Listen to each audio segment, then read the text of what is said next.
Republika e cila me 17 shkurt kremton 18 vjetorin e shpalljes së pavarësisë, nga ky 22 janar është antare themeluese e barabartë me drejta të plota në organizatën më të re ndërkombëtare.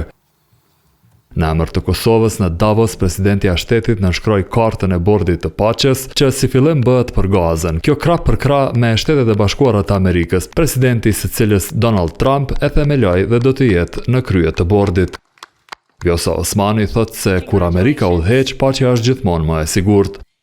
Antarësimi në organizata ndërkombëtare të paqes e që udhëhiqën nga aleati ynë strategjik, fuqizon sovranitetin ton, pozicionin ton ndërkombëtar, si dhe është në interesin më të lartë të Republikës së Kosovës. Prandaj, kjo marrëveshje historike do t'i dërgohet Kuvendit të Kosovës për ratifikim në përputhje me Kushtetutën e Kosovës për të marrë miratimin final të përfaqësuesve të popullit. Thank you very much everybody. It's a great honor to be with you. Thank you.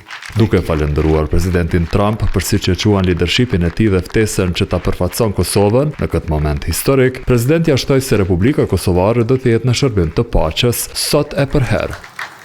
Ndërsa në një postim para prak, ku shfaqej një fotografi me homologun amerikan gjatë ceremonisë, kryetaria e Kosovës shkruajti sepse aleanca me Amerikën është rruga e vetme.